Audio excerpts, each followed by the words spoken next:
Teman-teman peserta Bimbel Widya Medika, dalam video ini kita akan membahas materi pelayanan antenatal terpadu. Nah, materi pelayanan antenatal terpadu ini cukup banyak keluar dalam soal tahun lalu, sehingga teman-teman perlu menguasainya. Dan dalam video ini saya sudah menggunakan pedoman pelayanan antenatal terpadu yang versi terbaru. Apa itu pelayanan antenatal terpadu? Secara definisi, pelayanan antenatal terpadu adalah kegiatan yang dilakukan sejak terjadinya masa konsepsi hingga sebelum mulainya proses persalinan yang komprehensif dan berkualitas. Jadi maknanya dari pelayanan antenatal terpadu adalah kita memberikan pelayanan antenatal yang berkesinambungan. Nah, berkesinambungan tidak cukup. Pelayanan yang diberikan juga harus dipastikan berkualitas. Sehingga tujuan dari pelayanan antenatal terpadu nantinya dapat tercapai. Apa tujuannya pelayanan antenatal terpadu? Tujuannya adalah agar ibu dapat menjalani kehamilan dan persalinan dengan pengalaman yang positif serta melahirkan bayi yang sehat dan berkualitas. Jadi harapannya si ibu ya ketika hamil itu dia memiliki pengalaman yang positif. Pengalaman hamil yang positif itu seperti apa? Misalnya dia bebas dari komplikasi persalinan. Dia tidak mengalami keluhan yang tidak tertangani segera gitu ya. Jadi apapun yang dia keluhkan, apapun yang dia alami, apapun penyakit yang dia punya itu dapat terdeteksi sejak awal sehingga menghindari terjadinya morbiditas ataupun mortalitas baik bagi ibu ataupun pada bayi yang nantinya akan dilahirkan. Nah, itu sebenarnya tujuan dari pelayanan antenatal yang terpadu. Bagaimana cara kerja atau bentuk program dari pelayanan antenatal terpadu? Cara kerjanya adalah teman-teman lihat di sini ada ibu hamil nih. Dia datang untuk melakukan ANC. Nah, kita harus identifikasi apakah si ibu hamil ini dalam kondisi sehat atau dia dalam kondisi berisiko atau dia dalam kondisi memiliki komplikasi lainnya. Nah, ini semuanya harus kita gali pada saat dia datang melakukan kunjungan ANC yang pertama. Sehingga kalau misalnya ternyata dia sehat, berarti kita lanjutkan pemberian pelayanannya sampai nanti hasil akhirnya adalah ibu dapat menjalani persalinan yang bersih dan aman serta mendapatkan perawatan bayi baru lahir. Kalau seandainya ibunya ternyata terdeteksi berisiko berdasarkan hasil anamnesa atau pemeriksaan fisik, maka ibu kita upayakan agar bersalinnya itu di vaskes dan persalinannya bisa berlangsung dengan aman. Nah, sebaliknya jika ternyata pada saat deteksi dini kita mendapatkan adanya komplikasi, baik komplikasi kebidanan, penyakit tidak menular, penyakit menular ataupun gangguan jiwa, kita harus segera melakukan rujukan sehingga tetap nanti proses persalinannya akan berlangsung dengan bersih dan aman gitu ya. Nah, bentuk program dari pelayanan antenatal terpadu itu kita seperti menggabungkan gitu ya. Seperti menggabungkan beberapa program menjadi satu dalam program ANC. Seperti yang teman-teman ketahui, ibu-ibu hamil ini dia sangat jarang, ibu-ibu perempuan-perempuan ini biasanya sangat jarang sekali mau mengakses pelayanan kesehatan kecuali dia sedang hamil. Kalau misalnya dia nggak sakit banget, nggak sakit parah gitu ya, dia nggak akan datang ke vaskes. Nah, karena itu ketika si ibu ini hamil, pasti dia akan datang untuk melakukan kunjungan kehamilan. Maka pada saat dia hamil inilah kita melakukan sekalian gitu loh, kita melakukan screening terhadap penyakit-penyakit yang mungkin dialami oleh ibu tanpa dia sadari sebelumnya karena dia nggak pernah periksa gitu.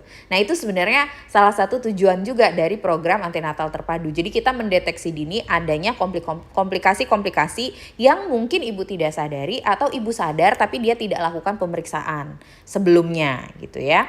Nah, program antenatal terpadu ini makanya menggabungkan beberapa program sekaligus. Misalnya ada program gizi di situ. Ada program pengendalian malaria, ada program pengendalian TBC, ada program pengendalian infeksi HIV, sifilis, dan hepatitis B. Ada program pengendalian penyakit tidak menular, ada program pengendalian kecacingan dan juga program pemeriksaan kesehatan jiwa. Jadi kayak program di puskes itu bisa digabungkan ke dalam pelayanan antenatal terpadu ya, supaya kita mumpung lagi ada kesempatan nih untuk melakukan screening itu kita lakukan bersamaan dengan ANC. Kita akan bahas satu-satu ya teman-teman ya, dari program gizi terlebih dahulu. Nah, program gizi dalam pelayanan antenatal terpadu itu kita melakukan screening status gizi ibu. Jika ternyata ibunya normal, tidak ada masalah gizi, maka tata laksananya adalah kita memberikan edukasi tentang makanan bergizi seimbang sesuai dengan kebutuhan ibu pada masa kehamilan. Kita berikan konseling gizi jika dia ada mengalami keluhan-keluhan misalnya mual dan muntah, konstipasi dan sebagainya. Kemudian kita harus tetap memantau peningkatan berat badan ibu dan juga kita pantau bagaimana kondisi janinnya gitu ya, apakah dia apakah dia IUGR atau dia bayi besar. Nah, itu harus kita pantau juga. Lalu, jika ternyata berdasarkan hasil pemeriksaan dan anamnesa ibu mengalami gizi kurang atau KEK, maka kita berperan untuk memberikan edukasi tentang makanan bergizi seimbang, makanan tinggi kalori, kemudian konseling tentang cara mengolah makanan, cara mengkonsumsi makanan, tentang PHBS gitu ya, perilaku hidup bersih dan sehat. Kita pantau berat badannya, kita pantau janinnya, dan juga pemberian makanan tambahan khusus untuk ibu hamil dengan gizi kurang atau KEK. Lalu untuk ibu yang anemia, jika ibu kadar Hb-nya atau hemoglobinnya kurang dari 11, maka kita perlu memberikan tata laksana, termasuk di situ adalah pemberian konseling tentang makanan yang tinggi dengan zat besi, konseling tentang cara minum zat besi, konseling tentang apa risikonya kalau dia anemia, gimana caranya supaya dia tidak anemia, supaya memotivasi ibu untuk mengkonsumsi zat besinya secara rutin. Dan pada ibu dengan anemia ketika hemoglobinnya kurang dari 11, maka kita perlu memberikan tablet Fe dosis pengobatan, yaitu tablet tambah darah 2 tablet per hari atau 2 kali 60 mg per hari. Dan kemudian kita evaluasi apakah ibu mengkonsumsi tablet Fe-nya secara rutin atau tidak, apakah ada peningkatan hemoglobin atau tidak, dengan memantau kadar hemoglobin dengan jarak 1 bulan setelah diberikan tablet Fe pertama. Lalu yang berikutnya, jika ibu hamil ternyata dia ada 2 masalah, KEK dan anemia, maka kita harus tata laksana sebagai bumil KEK dan anemia. Jika ibunya KEK dengan penyakit penyerta, berarti tata laksana sebagai bumil KEK dan juga tata laksana penyakit penyertanya. Nah, teman-teman, kapan sih kita harus merujuk ibu hamil dengan masalah gizi? Kita rujuk ibu hamil dengan masalah gizi jika kadar hemoglobin ibu kurang dari 10 gram persen atau kenaikan berat badan ibu kurang dari 1 kg per bulan.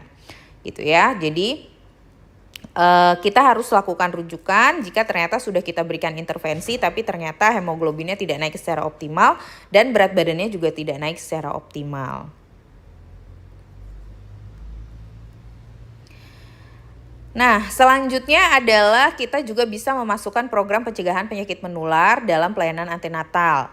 Jadi seperti yang teman-teman ketahui, semua ibu hamil saat ini wajib untuk melakukan tes HIV, tes sifilis, dan juga tes hepatitis B bersamaan dengan pemeriksaan laboratorium rutin di trimester 1. Nah, jika nanti hasil tes ini menunjukkan hasil yang negatif, maka kita berikan KIE kepada ibu bagaimana cara pencegahan penyakit menular, dan juga kalau misalnya ternyata kita tahu ibu ini berisiko tinggi, tapi pada saat pemeriksaan hasilnya negatif, berarti kita perlu lakukan pemeriksaan ulang 3 bulan kemudian. Maksudnya gini, misal ada seorang ibu yang dia pekerjaannya sebagai PSK dulunya gitu. Nah, ini kan dia termasuk kelompok yang berisiko tinggi untuk mengalami penyakit menular seksual. Tapi pada saat pemeriksaan ternyata hasilnya negatif. Nah, sebaiknya kita lakukan pemeriksaan ulang 3 bulan kemudian untuk memastikan statusnya tetap negatif. Nah, gimana kalau ternyata ibunya positif? Tergantung positifnya apa, karena penanganannya beda antara sifilis, HIV, dan hepatitis B. Kalau ibunya positif HIV, maka kita segera anjurkan ibu untuk melakukan pengobatan dengan antiretrovirus atau ARV. Kemudian anjurkan ibu untuk menggunakan kondom saat berhubungan seksual. Kita lakukan pemeriksaan kepada pasangan dan juga kita identifikasi apakah ibu memiliki penyakit oportunistik atau infeksi oportunistik yang disebabkan oleh penurunan kekebalan tubuhnya. Dan jangan lupa penanganan ibu positif HIV itu harus dilakukan secara tim ya, tidak bisa bekerja secara mandiri. Lalu berikutnya jika ibu positif sifilis, maka ibu diberikan pengobatan dengan benzatin benzil penisilin dan juga kita lakukan pemeriksaan terhadap pasangan serta kita lakukan pemeriksaan apakah ibu memiliki komorbid lainnya, jika ada lakukan penanganan. Jika ibu positif hepatitis B ini tidak selalu menunjukkan gejala, bisa saja dia hanya carrier atau pembawa virus hepatitis B. Kalau misalnya ibu tidak bergejala, maka kita cukup melakukan pengawasan karena biasanya tidak ada dampak yang cukup berat gitu ya pada kehamilannya, tetapi tetap harus dilakukan pengawasan untuk mencegah penularan dari ibu ke janinnya. Dan kita lakukan pemeriksaan terhadap pasangan dan nilai apakah ada penyakit penyerta lainnya, jika ada diobati dan ditangani. Nah, pada kelompok ini kita perlu untuk merencanakan proses persalinannya secara matang gitu ya dengan ibu, karena mereka membutuhkan penanganan khusus nantinya pada saat persalinan untuk mencegah penularan dari ibu ke janin dan juga mencegah penularan dari ibu ke petugas kesehatan dan juga mencegah penularan dari ibu ke pasien lainnya gitu ya, sehingga diperlukan perencanaan persalinan yang sangat matang. Kemudian ibu juga harus diberikan edukasi tentang konseling, pemeliharaan kesehatan dan kepatuhan terhadap pengobatan, terutama ibu yang menderita HIV, karena pengobatannya harus dilakukan setiap hari seumur hidup, maka ibu wajib untuk patuh jika dia mau sehat dalam waktu lama gitu ya. Dan juga pemberian konseling kepada pasangan, apakah pasangannya positif, apa pasangannya negatif. Terutama kalau pasangannya negatif itu tentu saja butuh upaya pencegahan untuk penularan kepada pasangannya. Nah, lebih jelasnya terkait pencegahan penyakit menular, teman-teman bisa lihat video PPIA ya yang sudah diberikan.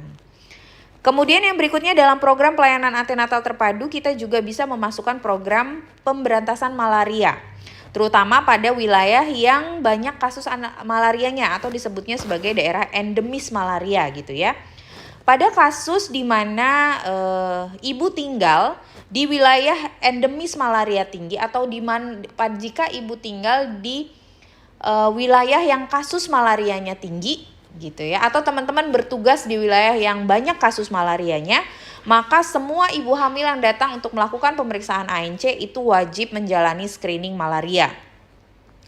Nah, sedangkan kalau misalnya teman-teman bekerjanya tidak di wilayah endemis atau kasus malarianya rendah, maka kita tidak perlu melakukan pemeriksaan screening rutin. Kita hanya perlu melakukan pemeriksaan pada ibu yang berisiko gitu ya untuk mengalami malaria. Misalnya ibu yang datang dengan gejala malaria, nah itu coba kita screening malaria. Ibu yang ada riwayat berkunjung ke wilayah endemis dalam waktu 1 bulan terakhir. Ibu yang pernah sakit malaria dalam 2 tahun terakhir. Jadi kalau kita tinggal di wilayah yang tidak banyak kasus malarianya tapi ada 3 gejala ini, 3 tanda ini, maka kita lakukan screening.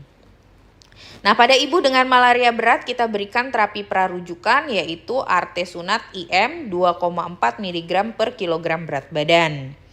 Nah, jika ternyata ibu datang dengan malaria positif P. falciparum atau P. vivax atau campuran antara Plasmodium falciparum dan Plasmodium vivax, maka kita bisa berkolaborasi dengan dokter untuk memberikan ACT selama 3 hari. ACT itu adalah gabungan obat ya. Gabungan obat antara dihidroartemisinin dan juga piperaquine atau dikenal juga dengan istilah DHP. Jika ternyata setelah pemberian obat ini tidak ada perubahan, maka kita segera lakukan rujukan. Penanganan malaria itu harus dengan kolaborasi. Program TBC juga kita bisa masukkan dalam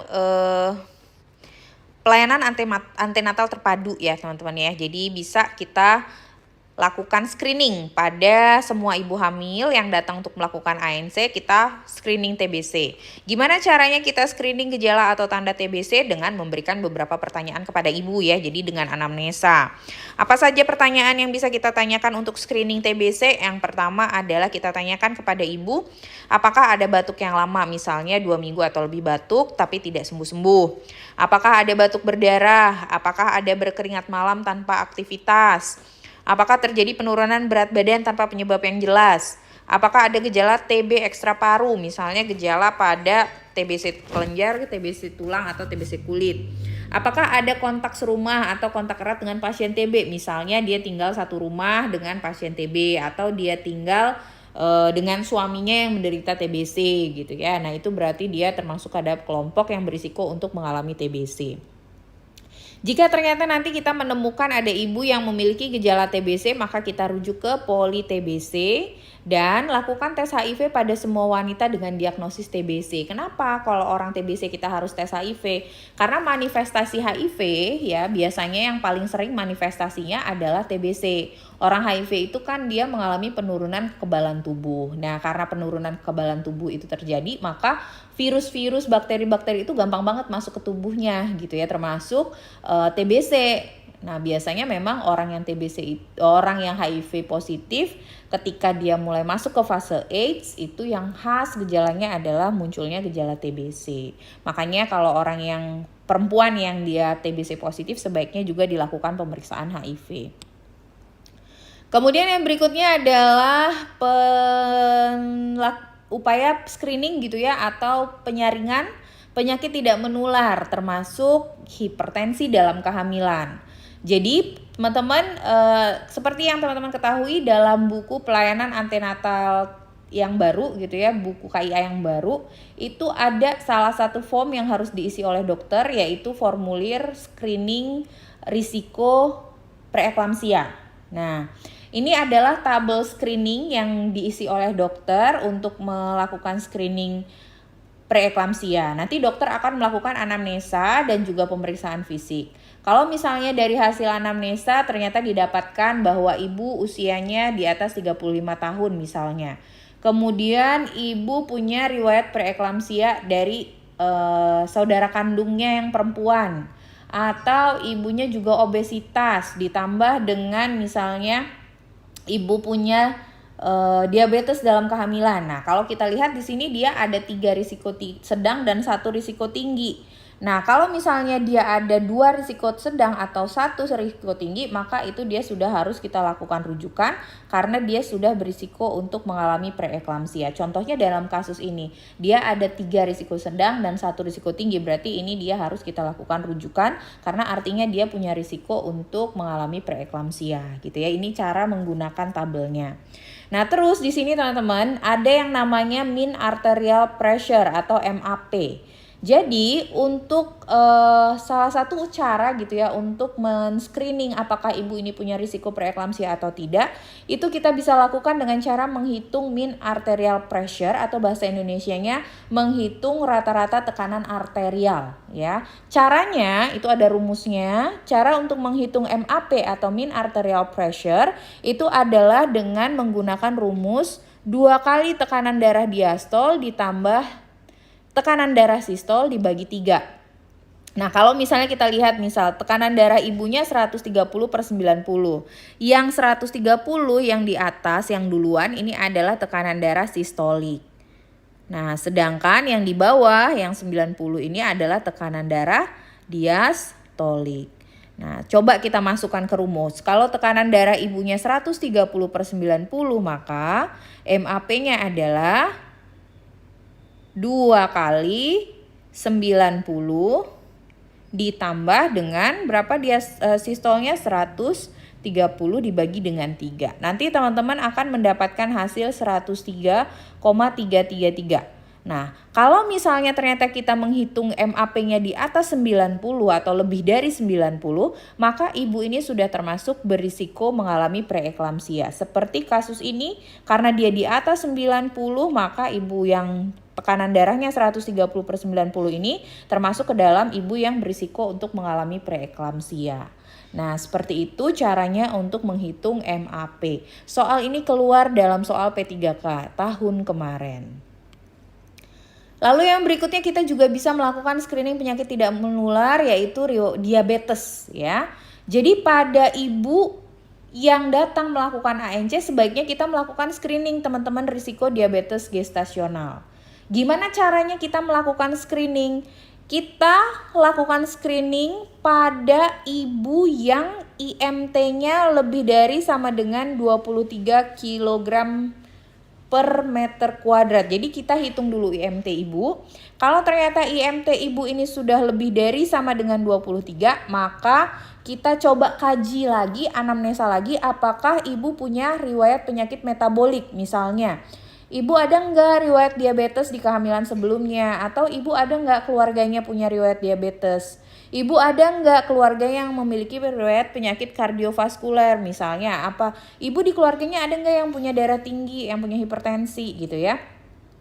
Atau riwayat penyakit obstetri misalnya sindrom polikistik ovarium atau PCOS. Nah teman-teman, PCOS itu adalah sebuah kondisi yang seringkali menyebabkan infertilitas. Jadi dia ini ada gangguan pada ovarium yang menyebabkan si sel telurnya itu tidak terbentuk secara sempurna gitu. Nah, kenapa kok bisa ada gangguan di ovarium dan sel telurnya tidak terbentuk secara sempurna? Ini biasanya terjadi karena adanya gangguan metabolisme glukosa gitu ya. Makanya kalau dia punya riwayat PCOS, biasanya dia juga punya gangguan metabolisme glukosa, sehingga kita curiga nanti kalau dia hamil dia bisa mengalami diabetes gestasional.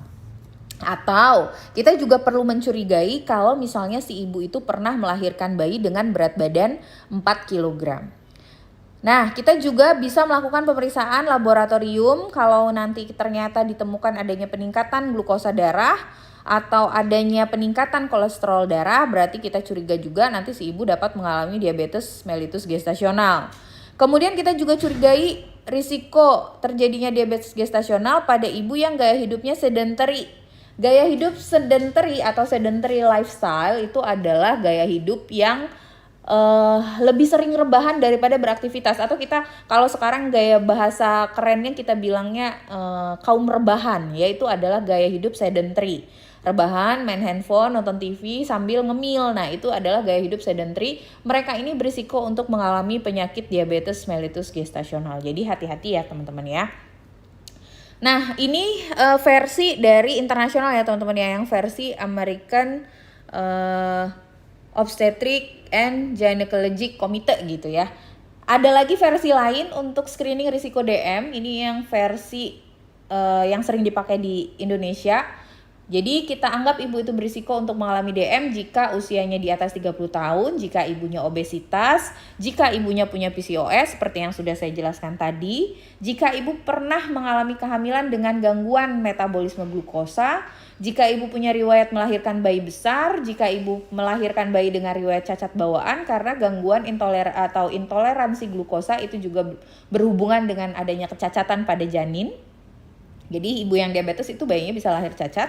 Kemudian adanya riwayat preeklamsia pada kehamilan sebelumnya, ada riwayat abortus sebelumnya, dan ada riwayat keluarga dengan DM. Kalau misalnya ada ibu yang memiliki risiko ini, maka kita curigai ibunya akan berisiko untuk mengalami diabetes.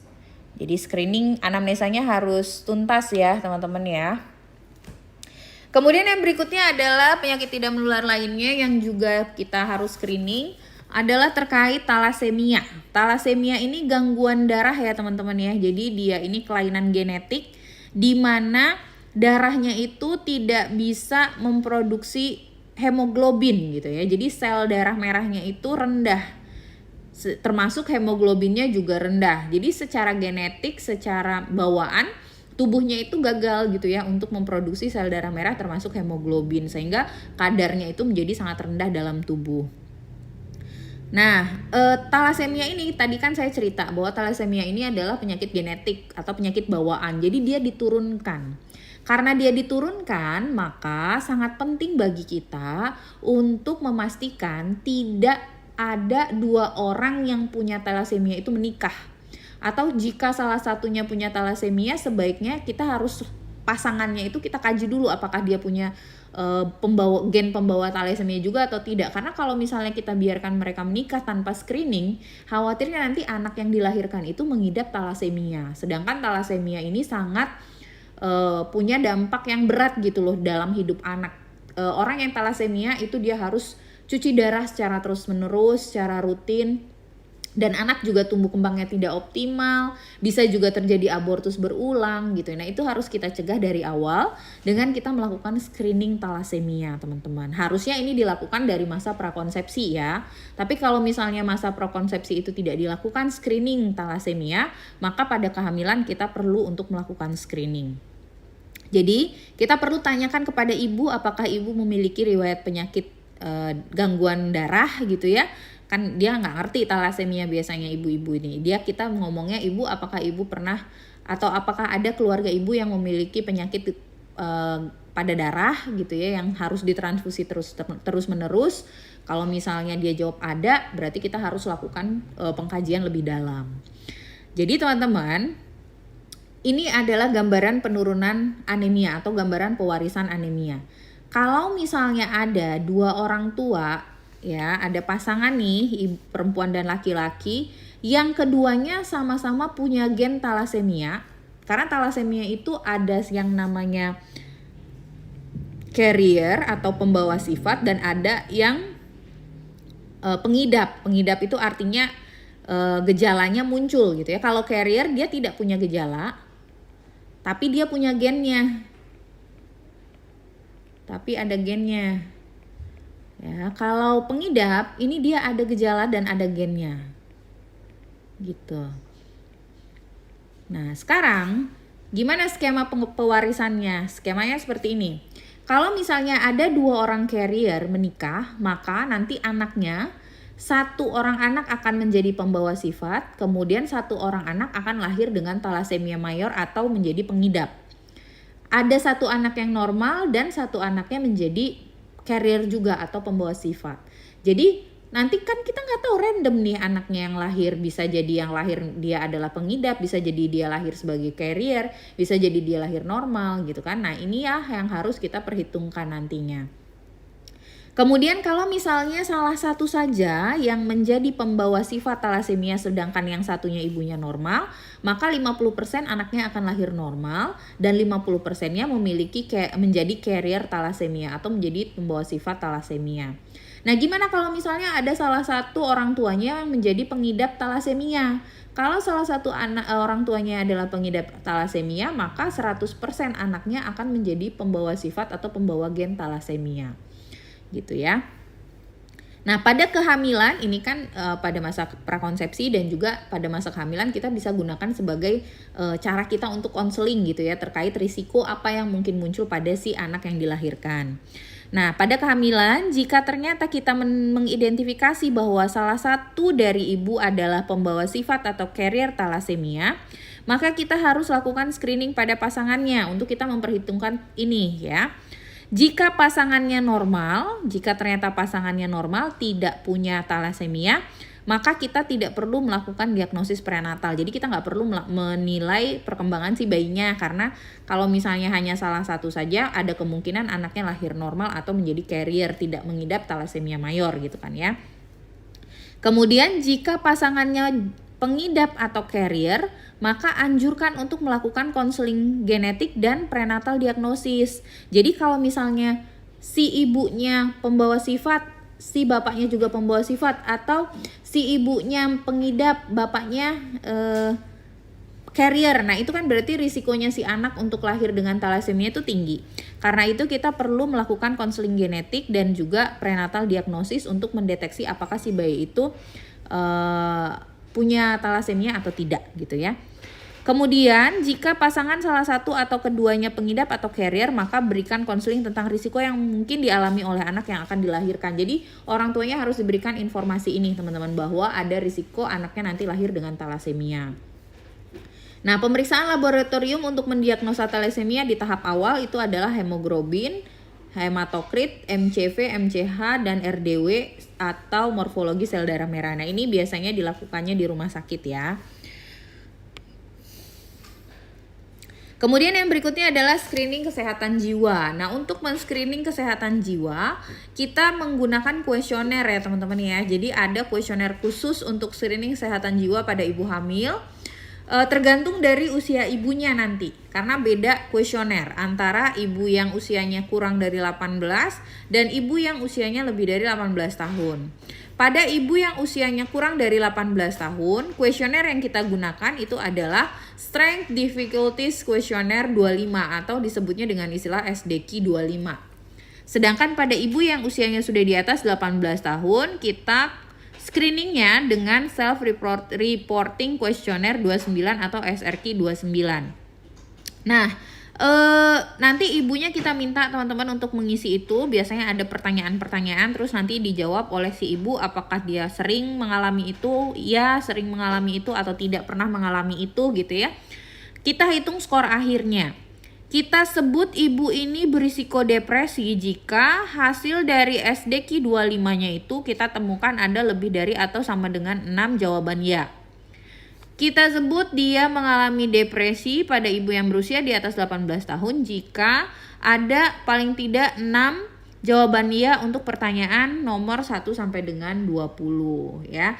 Nah, pada ibu yang ternyata berisiko untuk mengalami depresi, maka kita perlu melakukan rujukan ke psikiater ya agar depresinya tertangani sehingga ibu dapat menjalani kehamilannya tanpa adanya gangguan, dan juga harapannya nanti pada masa postpartum tidak terjadi masalah kesehatan jiwa yang membahayakan bayinya gitu ya. Jadi harus dideteksi sejak awal.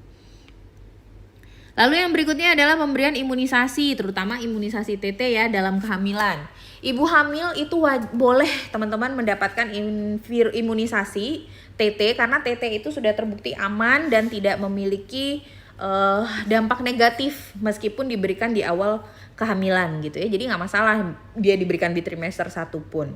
Karena sudah dibuktikan bahwa imunisasi TT itu aman dan tidak teratogenik gitu ya. Teratogenik itu maksudnya tidak menyebabkan ada kecacatan bagi janin ya.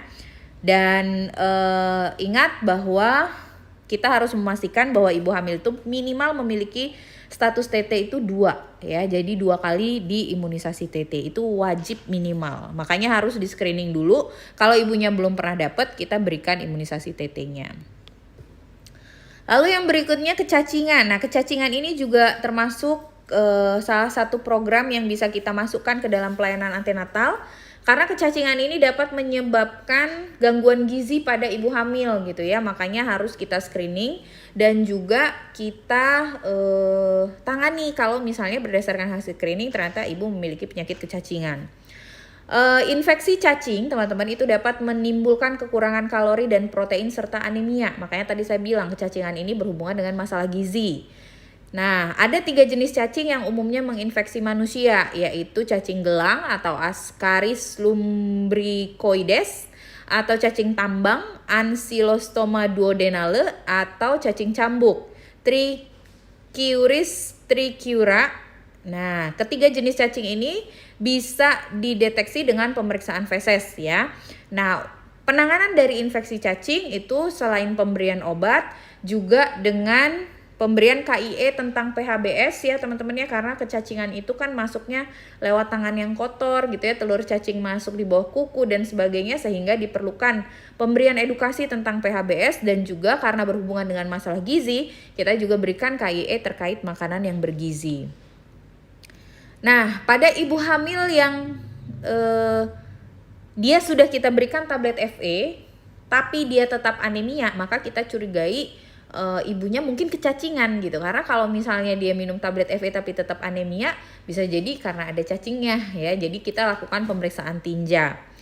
Nah, screening atau pemeriksaan tinja ini tidak perlu rutin kita lakukan. Kita lakukan saja pada ibu yang punya gejala cacingan atau anemia pada saat kunjungan antenatal. Kalau misalnya ternyata hasilnya positif, maka pemberian obat cacingnya itu bisa dimulainya di trimester 2 atau 3 ya. Karena kalau di trimester 1 obat cacing, beberapa jenis obat cacing itu bersifat teratogenik atau dapat menyebabkan kecacatan pada bayi. Dan pemberiannya juga harus di bawah pengawasan dokter. Jadi harus kolaborasi ya untuk pemberian obat cacing pada ibu hamil. Nah, teman-teman, dalam prosesnya pemberian ANC terpadu ini bisa dicatat gitu ya, supaya hasilnya berkesinambungan, supaya hasilnya bisa menjadi media komunikasi antar petugas kesehatan, supaya riwayat kesehatan ibu itu tetap tercatat dan tidak terputus datanya, maka kita harus memanfaatkan penggunaan buku KIA ya. Nah, buku KIA itu ada dua sisi, ada bagian kesehatan ibu di mana di situ berisi informasi tentang ibu hamil, informasi ibu bersalin, ibu nifas, dan juga catatan pelayanan kesehatan ibu, riwayat ibu bersalin, rujukan, dan juga surat keterangan lahir. Dan juga bagian kesehatan anak yang di dalamnya berisi informasi kesehatan anak, imunisasi, perawatan balita dan KMS anak, cara merangsang perkembangan anak dan lain-lain, serta dilampiri dengan catatan pelayanan kesehatan anak. Jadi buku KIA ini harus dipastikan dibawa oleh ibu dan kita manfaatkan sebagai media komunikasi antar petugas kesehatan. Apa saja sih manfaat buku KIA, teman-teman? Yang pertama adalah sebagai alat untuk meningkatkan kualitas pelayanan KIA. Karena buku KIA itu kan udah ada formulir-formulirnya, jadi kita harus mengikuti standar yang ada untuk mengisi formulir itu, jadi seragam ya pelayanannya. Kemudian hak ibu dan anak dalam menerima pelayanan sesuai standar, adanya kerjasama petugas dan masyarakat untuk mewujudkan pelayanan KIA yang berkualitas. Nah itu tadi, karena ada buku KIA jadi semuanya jadi bisa tahu, bisa lihat ibu ini kondisinya seperti apa, sehingga kalau dibutuhkan tindakan rujukan dan sebagainya itu jelas karena sudah ada datanya di buku KIA yang dibawa oleh ibu. Nah, buku KIA ini juga digunakan sebagai alat untuk meningkatkan surveillance, monitoring, dan sistem informasi gitu ya. Catatan kesehatannya berguna dalam pelayanan KIA meskipun diberikan oleh petugas kesehatan yang berbeda tadi yang saya bilang. Jadi media komunikasi gitu ya antar petugas. Lalu yang berikutnya adalah buku KIA juga bermanfaat untuk mengurangi keterlambatan pengendalian risiko tinggi karena ketahuan riwayat-riwayat sebelumnya, mengurangi dampak infeksi, patuh terhadap standar pelayanan kebidanan, dan mengurangi 3 terlambat dalam rujukan ke rumah sakit. Kenapa bisa seperti itu ya? Karena ada informasi-informasi di buku KIA yang bisa dibaca sendiri oleh ibu, sehingga dia paham kalau misalnya terjadi tanda-tanda kegawat daruratan dan segera mencari pertolongan. Ada beberapa upaya teman-teman yang sudah dilakukan untuk meningkatkan kualitas dan juga cakupan ANC. Beberapa upaya yang dilakukan adalah pertama, kita punya program P4K ya, atau program perencanaan persalinan dan pencegahan komplikasi dengan stiker P4K yang dipasang di depan rumah ibu, dan juga pemanfaatan buku KIA yang melibatkan kader dan perangkat desa. Jadi kita melibatkan peran serta masyarakat dalam program P4K gitu ya, supaya kita nggak kerja sendiri. Kalau kita kerja sendiri nanti hasilnya nggak optimal. Lebih optimal kalau kita juga melibatkan masyarakat. Lalu yang kedua, kita juga sudah berupaya untuk meningkatkan cakupan antenatal dengan meningkatkan perubahan perilaku ibu dan keluarga melalui pelaksanaan kelas ibu hamil. Jadi nggak efektif kalau misalnya hanya di tempat praktek saja atau di ruangan periksa saja, karena banyak sekali informasi yang harus diberikan sedangkan waktunya terbatas kan gitu ya. Jadi kita bisa tambahkan pemberian informasi itu dalam kelas ibu hamil. Lalu yang berikutnya adalah pemberian pelayanan KIA dengan 10T. Nah, karena sudah ada standarnya 10T, maka semua ibu hamil yang mendapatkan pelayanan KIA akan mendapatkan pelayanan yang terstandar dan rata seragam antar semua tempat pelayanan. Lalu kita juga sudah menggunakan PWS KIA sebagai alat surveillance KIA. Jadi PWS KIA itu atau pelaporan gitu ya, pelaporan pencatatan KIA itu dapat kita gunakan untuk memantau kualitas serta kuantitas dari pelayanan ANC serta pelayanan KIA yang berjalan di masyarakat. Nah, itu adalah beberapa upaya yang sudah dilakukan untuk meningkatkan kualitas dan juga cakupan ANC, teman-teman. Nah, lalu bagaimana sih sebenarnya pencatatan dan pelaporan dari sistem ANC terpadu? Jadi, untuk memastikan bahwa program ANC terpadu ini berjalan sesuai dengan harapan, kan perlu ada evaluasinya.